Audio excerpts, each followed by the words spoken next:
Hola amigos, que disfruten el video. A las 8:57 de la mañana del 12 de marzo, el bullicio habitual del aeropuerto Benito Juárez transcurría sin incidentes. Las pantallas anunciaban vuelos internacionales con sus respectivas puertas de embarque. Los altavoces repetían mensajes de seguridad. Y las cafeterías estaban llenas de pasajeros con maletas de mano y café caliente. A esa hora, una figura vestida con una chaqueta beige, jeans oscuros y una mochila. La negra ingresó al área de salidas internacionales. Era Camina Ortega, contadora independiente proveniente de Monterrey, con un vuelo programado a las 11:25 hacia Los Ángeles. Pasó por el control de seguridad sin problemas. Mostró su pasaporte y boleto, respondió con cortesía las preguntas de rutina y continuó su camino. Sin embargo, en lugar de dirigirse directamente a la sala de embarque, se detuvo cerca de una columna junto a la tienda de libros. Revisó su celular. Escribió un mensaje. Miró alrededor con una expresión de nerviosismo apenas contenida. Luego caminó lentamente hacia la zona de cafeterías, donde permaneció unos minutos sentada, sin pedir nada. Su mirada se movía constantemente, hacia las puertas, los relojes, los rostros que pasaban. Había en ella una tensión palpable, como si esperara algo que no deseaba enfrentar. A las 9:14, las cámaras registraron un momento crucial. Camina recibe una llamada, habla brevemente y cuelga con rapidez. Inmediatamente después, se pone de pie y se dirige hacia los baños. A la misma hora, otra persona ingresaba al aeropuerto desde el lado opuesto del terminal.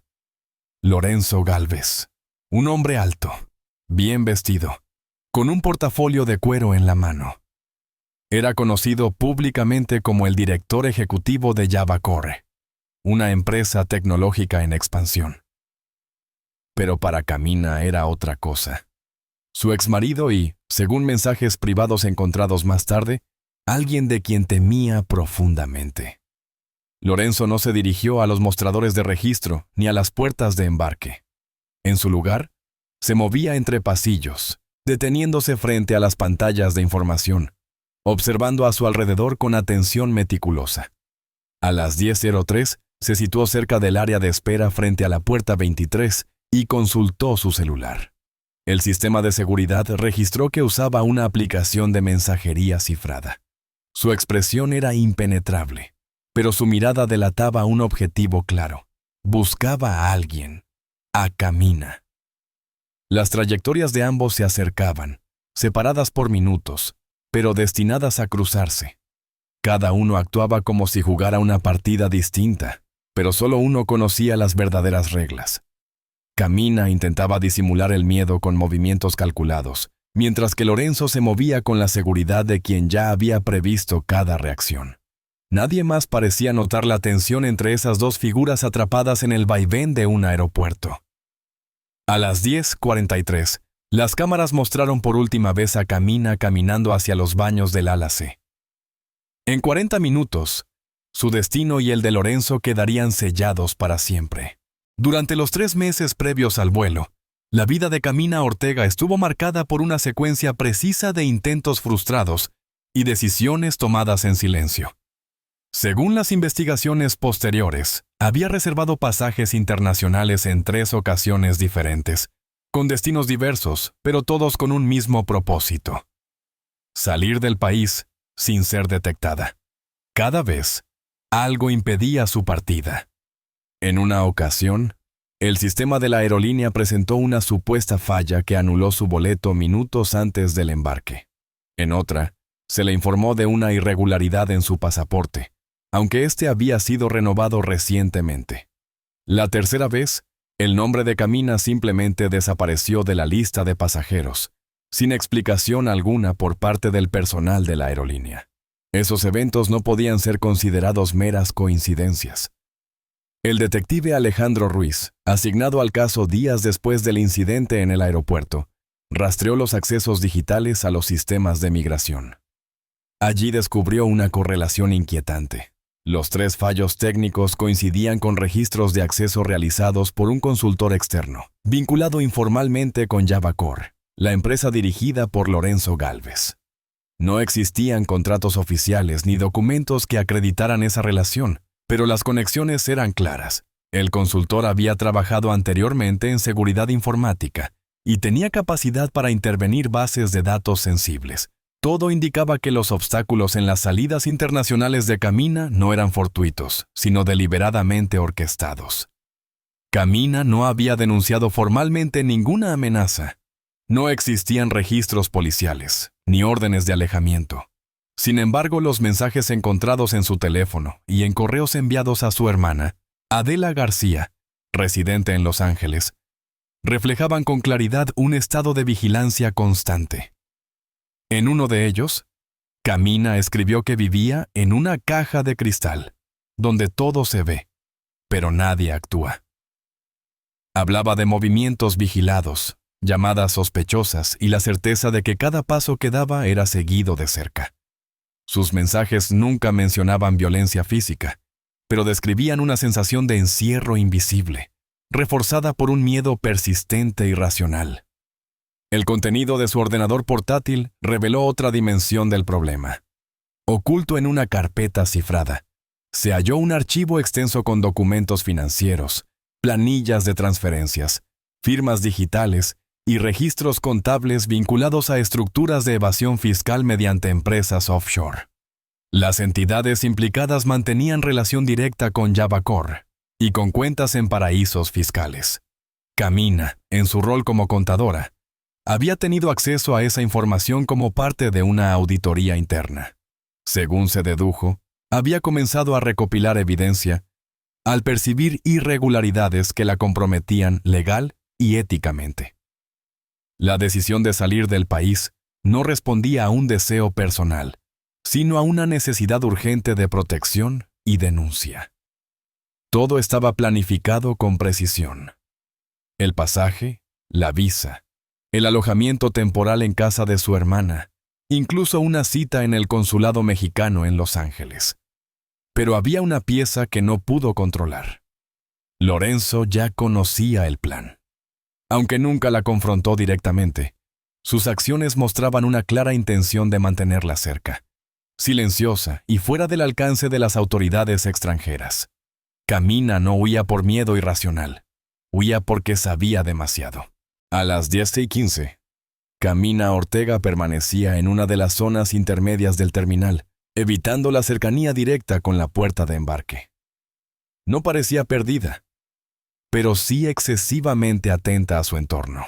No se detenía demasiado en un solo lugar y cada pocos minutos revisaba su teléfono sin responder mensajes. Los movimientos eran medidos, casi automáticos.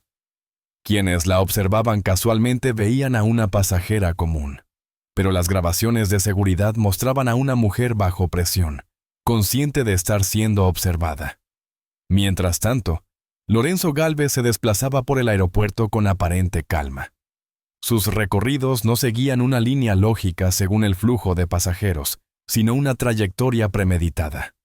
A las 10:22, fue captado por una cámara de seguridad en la zona de reuniones privadas para ejecutivos, donde estuvo durante 12 minutos. Luego pasó por el área comercial, deteniéndose frente a una tienda de artículos electrónicos, y más tarde fue registrado en una de las cafeterías próximas a los baños del ala C. Cada uno de estos movimientos fue revisado en detalle por el equipo del detective Alejandro Ruiz, quien reconstruyó los desplazamientos con exactitud milimétrica. En paralelo, las investigaciones permitieron acceder a los registros de llamadas de Lorenzo durante los días anteriores. Se identificaron 11 comunicaciones con un empleado de la aerolínea que no figuraba oficialmente en los turnos del día del vuelo. Su número de identificación desapareció del sistema interno 2 días después de los hechos. La trazabilidad de esas llamadas y sus horarios mostraban una coordinación que sugería más que simple curiosidad por los vuelos. Las conversaciones, aunque encriptadas, dejaron metadatos que indicaban una sincronización precisa con los movimientos de Camina en el sistema de reservas. Entre los objetos analizados por la policía se encontraba una memoria USB oculta en el forro del bolso de Camina. El contenido incluía una grabación de voz realizada una semana antes de su viaje, en la cual expresaba con claridad que, si algo le sucedía, era porque él había logrado alcanzarla. El tono era neutro, sin dramatismo, lo que indicaba una preparación consciente frente a un escenario de alto riesgo. El archivo se encontraba encriptado con una clave que coincidía con la fecha de su primera tentativa fallida de salida del país, detalle que revelaba un patrón sistemático en su intento de dejar constancia. El análisis psicológico del comportamiento de Lorenzo, elaborado por peritos, señaló un perfil de control minucioso y baja exposición directa. Evitaba confrontaciones visibles, prefería los mecanismos indirectos de vigilancia y supresión. Sus acciones no eran impulsivas, sino planificadas con antelación, buscando mantener la imagen pública intacta mientras neutralizaba cualquier amenaza a su estructura empresarial. En ese contexto, el intento de Camina por escapar no representaba una simple ruptura con el pasado, sino una amenaza activa para la estabilidad del sistema que Lorenzo había construido. Desde su perspectiva, ella no era una mujer huyendo, sino una variable fuera de control que debía ser contenida. El aeropuerto no era un lugar de tránsito para él, sino el tablero final de una partida que creía tener bajo dominio total. A las 10:46, una empleada del servicio de limpieza ingresó al baño de mujeres en el ala C del aeropuerto Benito Juárez. Al llegar al fondo del recinto, encontró una de las puertas cerradas desde dentro. Golpeó 2 veces y, al no recibir respuesta, intentó abrirla. La bisagra cedió sin dificultad. Dentro yacía el cuerpo de una mujer inconsciente. No había signos visibles de violencia ni desorden evidente en la cabina. Su bolso se encontraba cerrado junto al lavamanos, mientras que el pasaporte y el teléfono estaban cuidadosamente dispuestos sobre una repisa. El personal de seguridad llegó minutos después, seguido por los paramédicos. Inicialmente se consideró una emergencia médica. La hora registrada por el parte de primeros auxilios fue 10:50. A las 12:20, el resultado preliminar del forense indicó que su estado no parecía ser consecuencia de una condición médica espontánea. Se iniciaron investigaciones por causa sospechosa aunque sin marcas externas evidentes. Este hallazgo cambió de inmediato la calificación del caso. El detective Alejandro Ruiz fue notificado a las 12:35 y se presentó en el lugar poco después. Lo primero que solicitó fueron las grabaciones de las cámaras internas del aeropuerto, en particular las que cubrían la entrada del baño y los pasillos adyacentes. Al revisar el material, se identificó claramente a Lorenzo Gálvez, entrando en el área de los baños femeninos a las 10:42, apenas 4 minutos antes del hallazgo posterior. Permaneció fuera del campo de visión durante 21 minutos. No fue captado saliendo hasta las 11:03. La línea de tiempo se consolidó con los registros del estacionamiento. A las 11:06, su vehículo pasó por la barrera de salida. El lector de matrículas confirmó la coincidencia exacta con el automóvil registrado a su nombre. La rapidez con la que abandonó las instalaciones contrastaba con el ritmo pausado que había mostrado durante toda la mañana. Para Ruiz, este cambio fue interpretado como una señal de ruptura en el control emocional del sospechoso, posiblemente provocado por el desenlace de un acto previamente planeado. Paralelamente, comenzaron a faltar objetos clave. El pasaporte de Camina, que había sido registrado por los agentes de seguridad en la primera inspección, ya no estaba cuando la escena fue sellada por la policía. Tampoco se encontró la memoria USB que contenía la evidencia financiera, aunque se sabía por copia de respaldo que ella la llevaba consigo ese día. Las imágenes de las cámaras no mostraban a nadie más entrando o saliendo del baño en ese intervalo de tiempo. Las circunstancias apuntaban a una manipulación posterior o al uso de un acceso sin registro visible, una posibilidad considerada factible dada la infraestructura del lugar. Adela García, hermana de Camina, reportó oficialmente su desaparición ese mismo día, al no recibir noticias desde la última comunicación matutina. Confirmó que había estado esperando en el aeropuerto de Los Ángeles según lo acordado. Con la desaparición de Gálvez tras abandonar el aeropuerto y la pérdida de pruebas materiales, la Fiscalía cambió la naturaleza del caso a presunto homicidio doloso. Por primera vez, el curso de los acontecimientos comenzó a inclinarse en contra de Lorenzo. 3 días después de los hechos en el aeropuerto, un reporte anónimo llevó a la policía estatal hasta un complejo de bodegas industriales ubicado en las afueras de Salina Cruz, Oaxaca. En el estacionamiento trasero, abandonado entre 2 contenedores, se halló el vehículo de Lorenzo Gálvez. Estaba cerrado, sin signos de violencia, pero en su interior había elementos que inmediatamente activaron la alerta de los peritos forenses. En la guantera encontraron un pasaporte a nombre de Camina Ortega, sin huellas visibles en la cubierta. En el maletero, restos microscópicos de fibras textiles coincidían con las prendas que la víctima llevaba el día de su desaparición. En la puerta del conductor, un rastro de material biológico bajo la pintura reveló la presencia de una marca reciente, probablemente provocada por un arañazo con la uña. Cada indicio era pequeño, pero todos juntos componían una línea de conexión directa.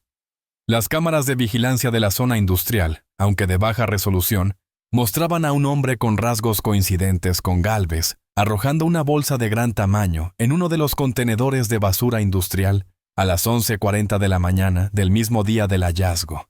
La bolsa nunca fue recuperada. Las autoridades confirmaron que, por la naturaleza del servicio, el contenido había sido destruido por un incinerador industrial esa misma tarde. Aunque se perdió una posible evidencia clave, la existencia de la grabación fortaleció la tesis de encubrimiento posterior al crimen. El avance crucial provino de una fuente inesperada. Un segundo aviso anónimo llegó a través de una línea confidencial habilitada por la Fiscalía. En él se indicaba la existencia de una caja de seguridad bancaria registrada bajo el nombre falso de Sofía Rodríguez.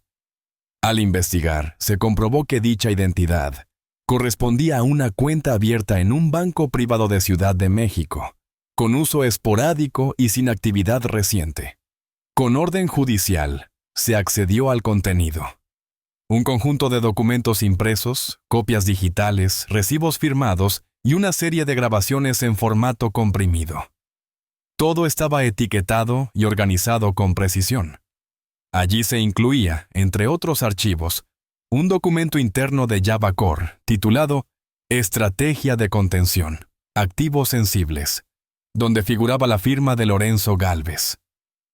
Ese archivo describía mecanismos para silenciar posibles filtraciones, incluyendo vigilancia digital y acciones preventivas.